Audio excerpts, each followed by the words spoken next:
और हंसना भी शुरू करिए, क्योंकि इस दुनिया को तुमसे बहुत ज़्यादा लेना देना नहीं है। ये दुनिया अपनी दुनियादारी में बिजी है, तुम्हारी दुनिया से दुनिया को मतलब ज़्यादा नहीं है। तुम अपनी दुनिया को इतना सुसज्जित करो कि अपनी दुनिया में खुश रहना सीखो, प्रसन्न रहना सीखो और अपनी दुनिया की सेटिंग अच्छी करो। यदि तुम्हारी दुनिया सुंदर है तो दुनिया के लोग भी तुमको धन्यवाद देने के लिए आ जाएंगे। तुम अपनी दुनिया को बदलो। सबका अलग अलग संसार है, सबका अलग अलग जीवन है और सबकी अलग अलग दुनिया है। तुम 4 भाई हो लेकिन चारों भाइयों की दुनिया अलग अलग चल रही है, तो अपनी दुनिया को संभालो। कितने लोगों की दुनिया तो इतनी घिनिया हो गई है, उसमें बदबू आ रही है। आपकी दुनिया में खुशबू आनी चाहिए, सुगंध आनी चाहिए। परिवार में भी प्रेम को बरसाओ। देव दुज गुरु प्राज्ञ पूजनम शौचम आर्जवम। आर्जवम का अर्थ होता सरलता। सरल जीवन हो, जटिल जीवन ना हो, कोई जिद्दी और हठी जीवन ना हो। जीवन में सहज रहो। सब एडजस्टमेंट, मैनेजमेंट, सेटलमेंट, अरेंजमेंट, ये सब मिनट भी सीखो। कितना ही बड़ा तुम मैनेजमेंट करो लेकिन फिर भी कुछ न कुछ कमी रह जाती है, शॉर्टेज रह जाती है, तो उसको फिर कहते अरेंजमेंट कर दीजिए। अरेंजमेंट कितना करो फिर भी कुछ कमी रह जाती है, तो उसको फिर सेटलमेंट कर दीजिए। और सेटलमेंट कितना ही करो फिर भी कुछ कमी रह जाती है, तो फिर एडजस्टमेंट कर दीजिए। बस लास्ट में एडजस्टमेंट, एडजस्ट हो जाइए। स्वयं को भी एडजस्ट करना सीखो, सेट करना सीखो। आपके पास में गाड़ियों के सेट हैं, साड़ियों के सेट हैं, आपके पास में जूते चप्पलों के भी सेट हैं, कपड़ों के सेट हैं, पैंट शर्ट साड़ी सलवार के सब सेट हैं, लेकिन आपका दिमाग सेट है कि नहीं सेट है? दिमाग सेट भी होना चाहिए। दुनिया के कितने ही सेट खरीद लो, रख लो, संभाल लो, पहन लो, यूज कर लो, लेकिन अगर दिमाग सेट नहीं है, दुनिया का कोई सेट तुमको सुख शांति नहीं दे सकता है। अगर दिमाग सेट कर लिया है तो हर कंडीशन, पोजीशन, सिचुएशन में आपको सुख शांति खूब मिलेगी। ऐसा सेट रखो दिमाग अपना। जिंदगी को भी सेट करो।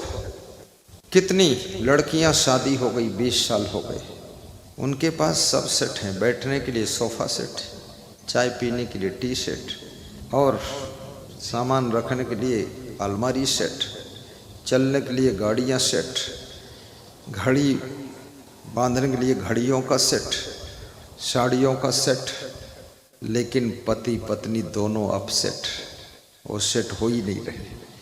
सास ससुर को भी चिंता है, माँ बाप को भी चिंता है कि अभी तो इतनी जिंदगी बीत गई, 20 साल हो गए, खटर पटर चल रहा, देखो का होई, बीचम तलाक न हो जाए, बीचम झगड़ा न हो जाए, बहू कहीं वापस न जाए, कहूँ कोर्ट कचहरी में केस न हो जाए, आखिरी में जो कहत नहीं वह होएगा।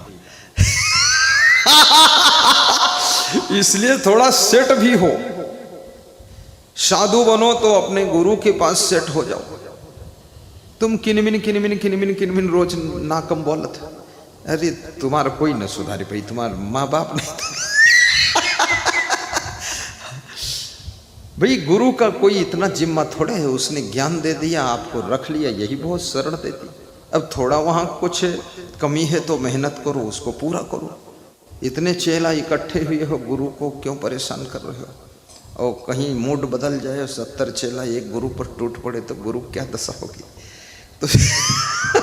तो गुरु को तो करना चाहिए, लेकिन शिष्यों को भी सेटल होना चाहिए, और बहुओं को भी सेटल होना चाहिए, पत्नी को भी सेटल होना चाहिए। क्योंकि हर व्यक्ति साधु नहीं बन सकता। साधु बनना तो सौभाग्य की बात है। साधु का मतलब क्या है? संसार के विषय भोगों को त्याग करना, ना भोगना, बस सब सुख हो गया। जब जीव फस्यो विषय भव माही, सब सुख क्षीण भयो छिन माही। ये विषय, ये शब्द स्पर्श रूप रस गंध, ये विषय खतरनाक है, ये साधारण नहीं है। जब जीव इन विषयों में फंसता है, कितना अपमान का घूंट पीना पड़ता है, कितनी बेइज्जती के घूंट पीने पड़ते हैं, और कितनी ठोकरें खानी पड़ती हैं। जो लोग खीर पूड़ी खिलाते थे वो चप्पल खिला देते हैं, जूते खिला देते हैं। जो लोग माला पहनाते थे वह लोग दो मुक्का मार के भगाते थे। ये विषय जाल, विषय ब्याल को कियो अभावा, ते ही चाहत पुनिता ही डसावा।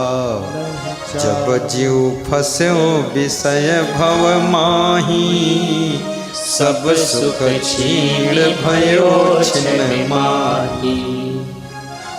जब ये जीव विषय भोगों में फंसता है तो इसके सब सुख छीण हो जाते हैं। पंच विषय दुख देत नित, मिलयन मिल सब भार।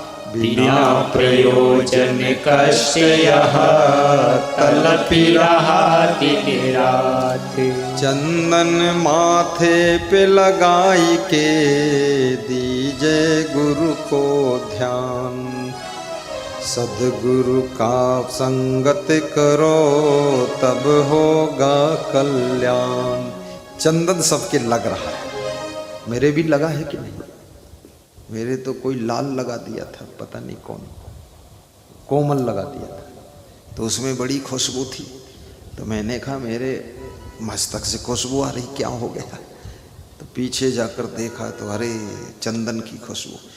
मैंने कहा अरे मेरी जिंदगी में ही खुशबू, चंदन की खुशबू, कर्मों में खुशबू और चरित्र में खुशबू, वैराग्य में खुशबू, ज्ञान त्याग तप में खुशबू, तो कितनी खुशबू पैदा हो गई।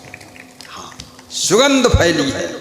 आप जो आए हैं ना, आप तो भौरा है, इसी सुगंध का रसपान करने आए हैं। ये ऐसे थोड़े आए हैं लोग दूर दूर से।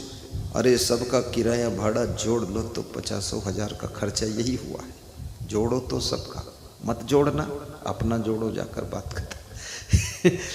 लेकिन ये बस गुरु की सुगंध लेने आए हैं।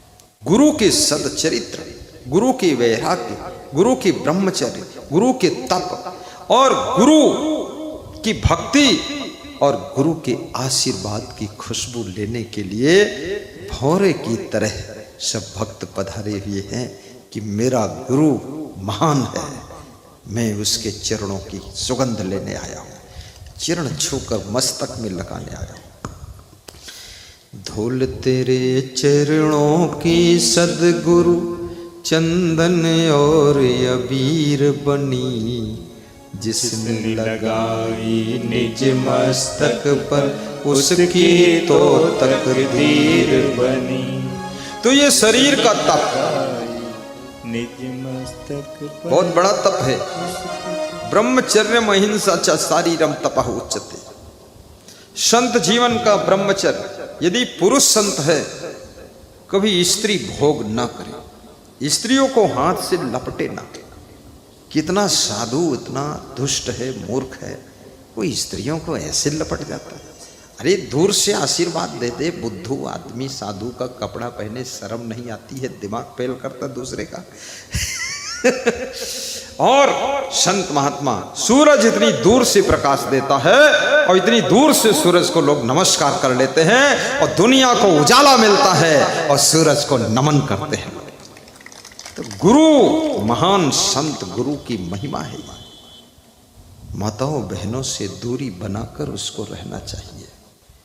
माताओं बहनों में उनको छूना, पकड़ना, उनका हाथ छूना, अपना हाथ छुआना। अरे मूर्ख साधु, ये भैंस को समझ ले जरा, तेरी दाढ़ी नोच डाली जाएगी। मैं तो इस बात में बहुत बचपन से ही मैं ऐसा ही था। मैं तो कभी गांव में घूमने नहीं जाता था और किसी को छूने भी नहीं देता था। और जब से होश संभाला तो मैं रिश्तेदारों में जाना बंद कर दिया। तो मेरी माता ने कहा तुम्हारे घर को आई, हमने कहा हम घर ही मिटाई देगा, कोई काव की जरूरत है ना, हम घर में रही भी न घर राखी न कोई काम हुआ, हमारे घर आई भी न करो, हम रही आश्रम में है, साधु बनी हुई। तो माता जी कह रहे बहुत त्यागी बनत है, हम बनत नहीं हान तागी, बने के थोड़े बात है, कहीं तुमका देख ले भाई, हम कहें हम तुमका दर्शन दे भाई त्यागी बन के। माता जी दर्शन करती थी, पिताजी दर्शन कर जौन कहो करो वो है, हम करें करी वो है, विश्व की नहीं मानूंगा, रहूंगा वैराग्य से, त्याग से रहूंगा, नियम से रहूंगा, लचरा पचरा साधु न बन रहे हो, बकवासी साधु न बने, यूं नहीं साधु बन गए सुट्ट सुट्ट बीड़ी पिए, हम कहे बीड़ी पिए हम तो अरे साधु जब बीड़ी नहीं छोड़ सकत तो इतना बड़ा स्त्री भोग कैसे छोड़ोगे? तो जब बीड़ी में गिर गयो, जब 1 फुट के गड्ढे में गिर गयो तो यू समुद्र कैसे पार करियो? सोचो तो, गांजा भांग अफीम चरस, वही बहुत खुश हैं हिंगा मऊ रायबरेली वाले, खाद बढ़िया गुरु मिलेगा, मजबूत है, और गुरु मजबूत हो चाहिए, डावाडोल ना हो चाहिए, क्योंकि बहुत लोग मेरा सहारा पकड़ते हैं और मुझे भी तो भवसागर से पार होना, भवसागर और है क्या, यही तो भवसागर है। काम क्रोध मद लोभ सबे भवसागर का रूप, डूब रहा संसार सबे हे गुरुवर तुम भूप। हे गुरुदेव, सारा संसार इसी में तो डूब रहा है, इससे पार करने वाले आप हैं, इसलिए आपको बहुत बेस्ट रहना है। तो जीवन में संत का प्राण ब्रह्मचर्य है, कभी विषयों को ना भोगना, विषयों में आकर्षित भी ना होना, मन से भी रस ना लेना। अरे क्या बात करते जनाब, कर्मेंद्रियाणि संयम में आस्ते मनसा अस्मरण, इंद्रियार्थान विमूढ़ आत्मा मिथ्याचारा सब उच्चते। कृष्ण कहते हैं जो अपनी कर्मेंद्रियों से तो भोगों को नहीं भोगता है, लेकिन मन से भीतर भीतर चुपके रस लेता है भोगों का, तो कृष्ण कहते हैं वो मिथ्याचारी है, पाखंडी है, आडंबरी आदमी है। अंदर से भी मन भटकना नहीं चाहिए, क्योंकि याद रखना, रोटी सेकने वाली महिला चिमटा का प्रयोग करके, चिमचा, करछुल, छन्नी का प्रयोग करके पूड़ी निकालती, रोटी सेकती, दाल बनाती, चावल बनाती, सबको खिलाती है, खुद भी खाती है, हाथ उसके जलते नहीं है। ऐसे साधु संत को कल्याण की रोटी सेकने के लिए संयम नियम का चिमटा लेकर सेकना चाहिए, ताकि साधु संत स्वयं सुरक्षित रहे और पूरी दुनिया को कल्याण की रोटी खिला दे, पूड़ी खिला दे। ऐसा होना चाहिए। संत हृदय नवनीत समाना, कहा कबिन पर कही न जाना, निज परिताप द्रमहि नवनीता, पर दुख द्रमहि सो संत पुनीता। संत बिटप सरिता गिरिधरणी, पर हित हेतु इन्हीं की करनी। संत सहायक जीव के संत ही पार लगाए, और से यह होय नहीं जो भ्रम भूल भगाए। संत, जहाँ संत वहाँ बसंत, दुखों का अंत। महान संत मिल जाए तो समझ लो कोई भगवान ही मिले है। इस कलयुग में वैराग्यवान, तपस्वी, ब्रह्मचारी गुरु का दर्शन हो जाए तो समझ लेना उनके रूप में भगवान ही आए हैं। भगवान डायरेक्ट दर्शन नहीं देता, ये बिजली पावर हाउस से डायरेक्ट तुम्हारे बल्ब में नहीं आती है, इसके लिए ट्रांसफार्मर होता है। तो गुरु कौन है? ट्रांसफार्मर है। वहाँ परमात्मा की शक्ति, भगवान की शक्ति, भगवत शक्ति उतर जाती है, वहाँ से वो ट्रांसफर करता है आपको भी। आप तो बल्ब हैं, फिर आप जलते हैं, लाइट करने लग जाते हैं। इसमें कितने भक्त भी प्रवचन सुना देते हैं, सत्संग सुना देते हैं, अरे मन उनका पूरा डूब गया है, पूरा रहते तो हैं गृहस्थ आश्रम में, लेकिन अरे जल में रहकर भी कमल का फूल जल से अलग रहता है। कितनी माता बहन है तो घर में संभालती है, बेटे बहू पोता पोती सब, नन्नी मुन्नी उन्नी चुन्नी, लेकिन मन को बिल्कुल ऊपर उठा लिया है। सारा माया मोह नीचे छुट गया, कीचड़। और यही जीने का तरीका है। संसार को संभालो और संसार में लिप्त ना हो, संसार में रहो, संसार में आसक्त ना हो, और संसार में ऐसे जियो जैसे जल में कमल जीता है। ये कला जिस दिन सीख लोगे ना,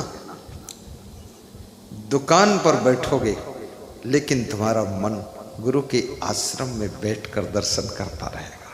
सर्विस करोगे लेकिन तुम्हारा मन उसी सर्विस के बीच बीच में कभी कभी गुरु के आश्रम की भी याद में डूब जाएगा। ये कला सीखना है और यही कला सिखाने के लिए आया, ताकि जिंदगी में कला कलेश खत्म हो जाए।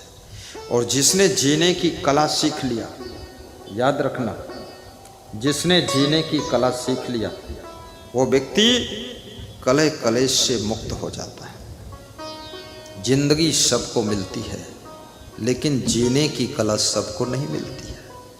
इसीलिए जिंदगी खटरपटर, सड़क पर गाड़ी सब चल रही लेकिन सबको गाड़ी सही चलाने की कला नहीं है, इसीलिए एक्सीडेंट होता है। कहाँ धीरे चलाना है, कहाँ तेज चलाना है, कहाँ क्रॉस करना है कि नहीं क्रॉस करना, ओवरटेक जहाँ नहीं करना वहाँ ओवरटेक कर रहे हैं, अहंकार में गाड़ी चला रहे हैं, पूरा एक्सीलेटर दबा दिया, इंजन की दम निकली जा रही है, फिर लड़ा दिया 10-20 की और दम निकाल दिया है। तो ये गाड़ी चलाना कला है। खरीदना एक अलग चीज़ है, गाड़ी तो पैसे से मिल गई, पर कला सीखने के लिए बहुत समय आपको अभ्यास करना पड़ेगा। जिंदगी जीने की कला भी सीखो, संत जीवन की कला भी सीखो, गृहस्थ आश्रम की भी कला सीखो, परिवार में कैसे रहना चाहिए वो भी कला सीखो। हर बात का जवाब मत दो। किसी को ये मत सोचो कि इनको समझा करके हम बिल्कुल शांत कर देंगे। कोई नहीं, कोई नहीं, सब धीरे धीरे अपने आप शांत हो जाएंगे। आप ज़्यादा डिस्टर्ब मत होइए और बहुत लंबा चौड़ा समझाइए भी मत, क्योंकि ज़्यादा समझाने से लोग और ज़्यादा उलझ जाते हैं। इसलिए थोड़ा उनको भी सोचने विचारने का अवसर दीजिए और संभल करके चलिए। नशा व्यसन से बचिए। जिंदगी की कला यही है कि नशा व्यसन से बचो। शराब कभी मत पीना, बीड़ी तक मत पीना, सिगरेट भी मत पीना, तम्बाकू माकू कुछ मत खाओ। बस भोजन, सादा जीवन और साफ सुथरे कपड़े पहनो। नशा के सब पैसे बचा करके सत्संग कराइए। नशा के पैसे से सुंदर मकान बनाइए। हमारे एक भक्त हैं छत्तीसगढ़ प्रदेश में, वो कार से जा रहे थे तो पीछे मेरा फोटो लगाया, उसमें लिखा मेरा गुरु महान, ये लिखा था मेरा फोटो। तो मेरी गाड़ी को क्रॉस किया और आगे लेकर खड़ा कर दिया। तो मैंने कहा मेरा फोटो कौन लगाया, रात का समय। उतर कर आया, बोला मेरा गुरु महान, मैं तो नशा में डूबा था, सब नशा छोड़ दिया, इतना पैसा बचा है, कार ले लिया, 2 मकान बना दिया और 3 मोटरसाइकिल है और दूसरी कार और लाने वाला। ढूंढ रहा था तुमको दर्शन करने के लिए, मोबाइल की यूट्यूब में प्रवचन सुनता था। तुम्हारे पास में बुद्धि भी बहुत है, लेकिन बुद्धि सही जगह पर खर्च करिए। धन भी बहुत है, धन को सही जगह खर्च करिए। आपके पास में शरीर में मेहनत करने की सामर्थ्य भी बहुत है, लेकिन सही जगह पर श्रम कीजिए। आपके पास में वाणी की बहुत बड़ी कला है, लेकिन सही बात, सही शब्द, सही जगह पर कहाँ क्या कब कैसे बोलना है ये सीखिए और वहाँ पर वही बात बोलिए जो बात बोलने की जरूरत है। और बोलने की कला आ जाए तो याद रखना, जिंदगी में रास्ता साफ होता चला जाता है। बोलना बहुत बड़ी सद्गुरु भगवान की जय। लेकिन जब तुम बोलते हो तो उसमें काम, क्रोध, लोभ, मोह, ईर्ष्या, द्वेष, अहंकार भी प्रविष्ट हो जाते, मिक्स हो जाते, वो भी शामिल हो जाते। दूध में मक्खी गिर जाती है, बहुत गड़बड़ काम है। जहां गुस्सा आ गई वाणी तुरंत बिगड़ जाएगी, जहां अहंकार आ गया अरे वाणी में झलकने लगेगा। ऐसा घमंड में बोलोगे, दूसरों से बोलोगे क्या समझ रखा है और समझा खुद कुछ नहीं है, और दूसरों को बता रहे हो क्या समझ रखा है।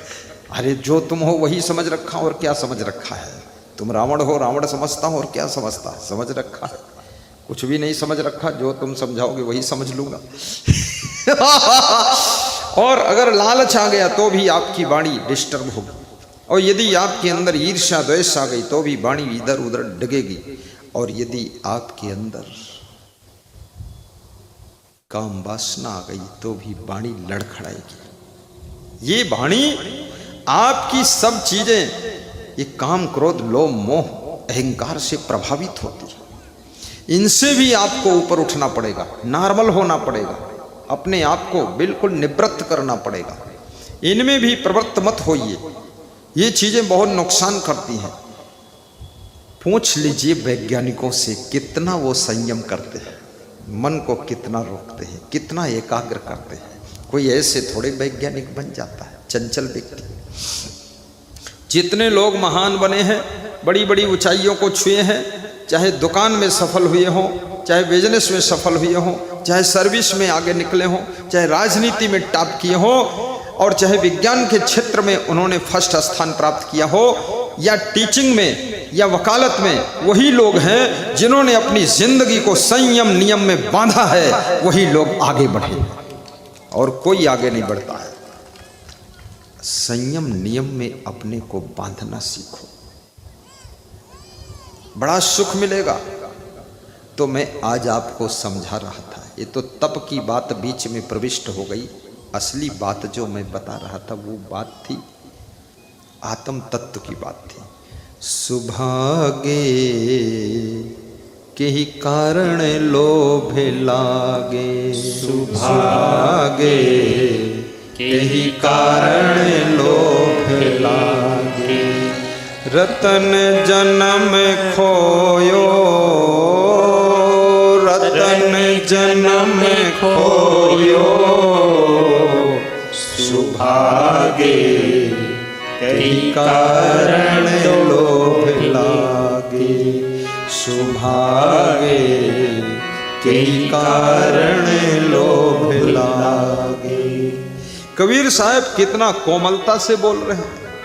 वो आपको सुभागे कहते हैं, अभागे नहीं कहते। आप तो सौभाग्यवान हैं। सबसे बड़ा सौभाग्य है मनुष्य शरीर का प्राप्त होना।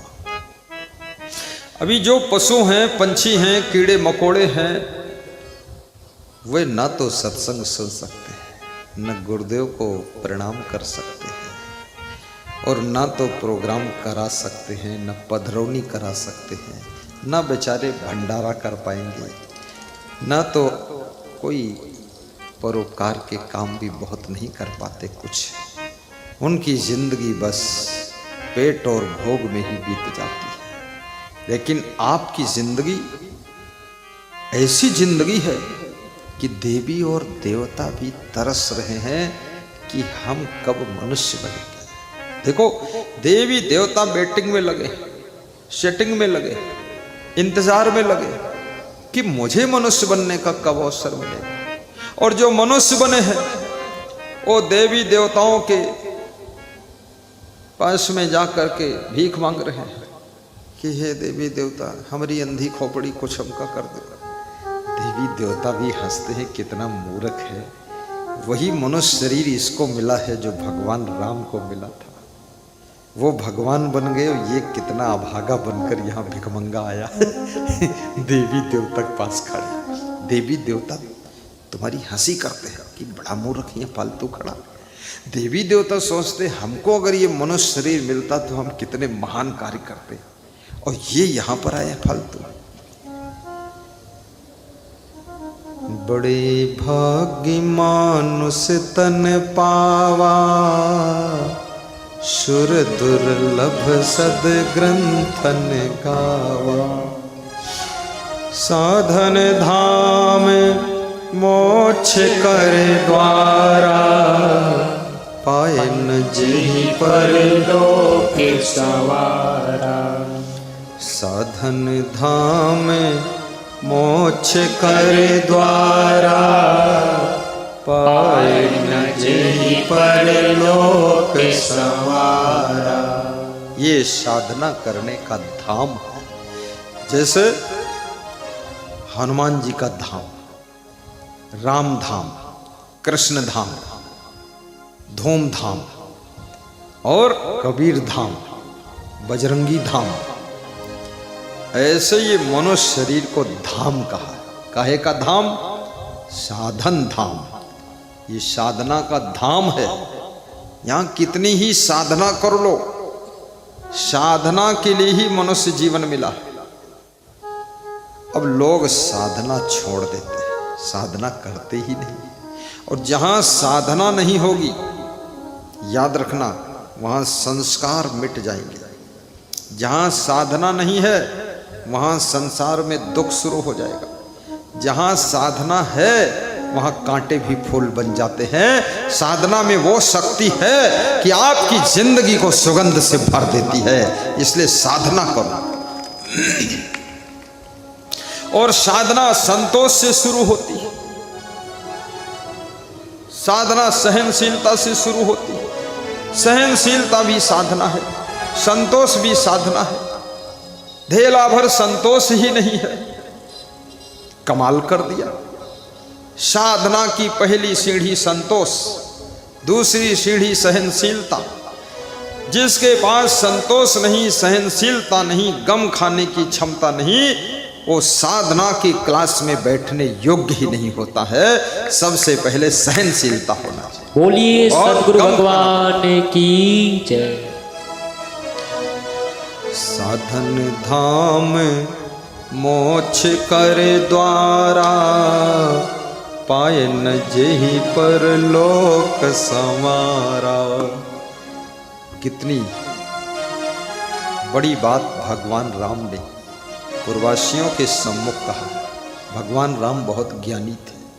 जब वनवास से लौटे, भगवान राम जहाँ संकोच करने योग्य होता था वहाँ संकोच करते थे, और जहाँ संकोच करने योग्य नहीं है वहाँ निर्भय होकर संदेश देते थे। भगवान राम सबको बुलाते हैं। क्या? एक बार रघुनाथ बुलाए, सुर गुरु तुझपुर वासी आए।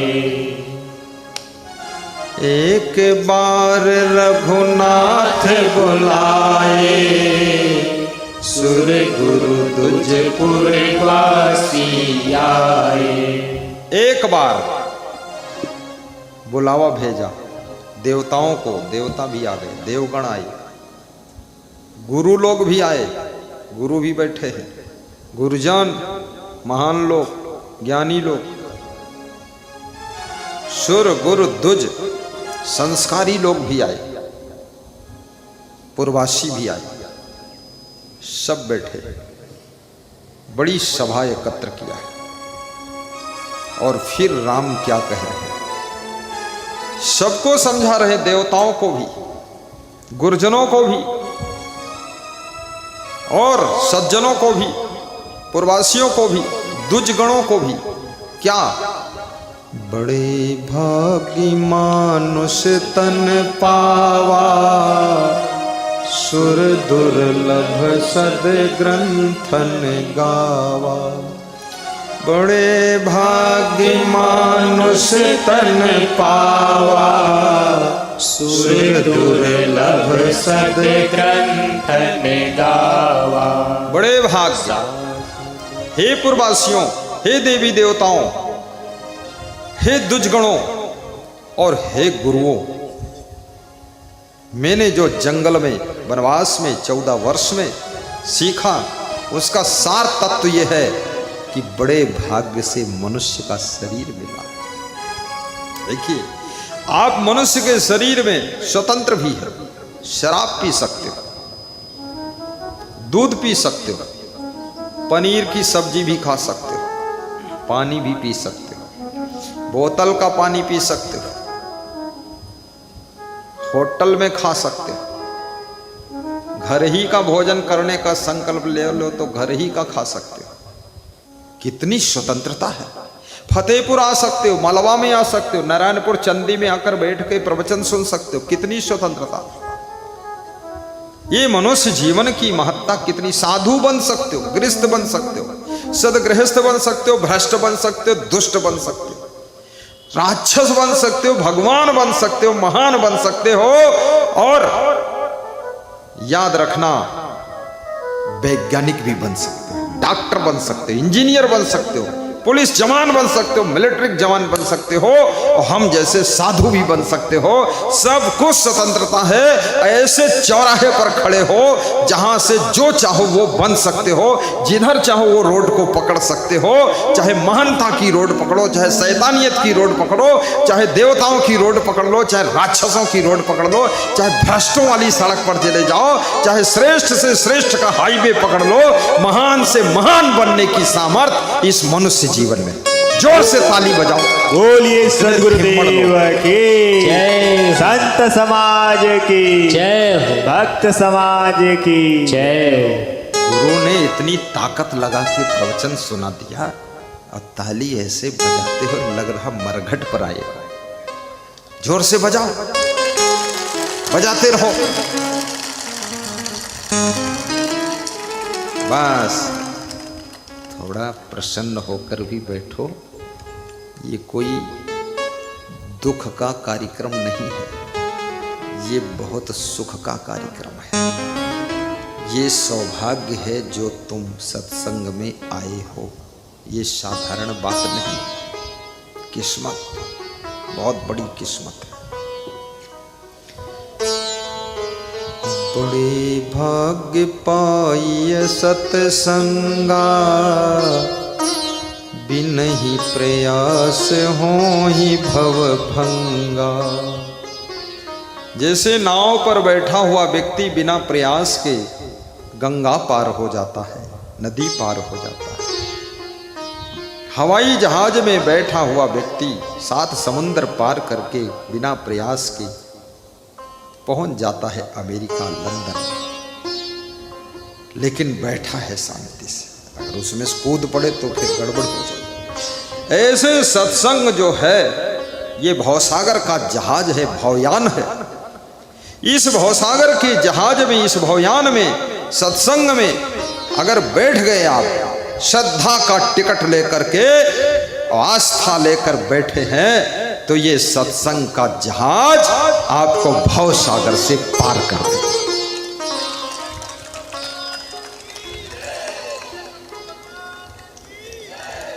बहुत सुंदर। हाँ, बीच बीच जय भी बोलना चाहिए। यहाँ डराई न बैठो, हमको न डराओ। डराए कौन काम है? बहुत लोग डरे हुए हैं कि अगर हंस दी तो मुश्किल, ताली बजाई तो मुश्किल, और जय बोली तो मुश्किल। यहाँ कोई मुश्किल नहीं। यहाँ हंसो हमारे साथ खूब, और ताली बजाओ खूब, और प्रसन्न रहो खूब, और प्रेम से बैठो, और जय भी बोल सकते हो। जैसे एक भगत बोलिस जय, क्या नाम भगत? आगे बढ़िया होती, अच्छा भगत है। हिम्मत बांधिस तो कम से कम, बहुतन के हिम्मत नहीं बंधी है। अरे बहुत लोगन का नाव बोलो। शिव प्रकाश कहाँ से हो? हैं? बिंदकी, बिंदकी, वाह। बैठी बैठो, चाहे जहां बैठो। अभी दरोगा जी से एक भजन गवाऊंगा। ये भजन खूब गावत है। ऐसे भजन गावत है कि भजन के भाव में डूब जाते हैं। इनका जब भजन गाते हुए हम देखते हैं तो हमारे अंदर ऐसा भाव आवत है। और ये कोई भजन ब्यार ब्यार सुनाओ तो वही भजन है टाप क्या। वो बोलते हैं, दुखों से अगर आहा चोट खाई न होती, दुख तुम्हारा गुरु है, दुख जगाने वाला है, दुख तुमको झकझोर देता है। सुख में तो तुम सो जाते हो, सुख तो नींद दे देता है, सुख में तुम बेहोश हो जाते हो, सुख में देवी देवता भगवान साधु गुरु संत महात्मा सत्संग प्रवचन सब भूल जाता है। लेकिन दुख ठोकर मार करके तुमको पुनः गुरु के पास ले आता है। इसलिए दुख मित्र है।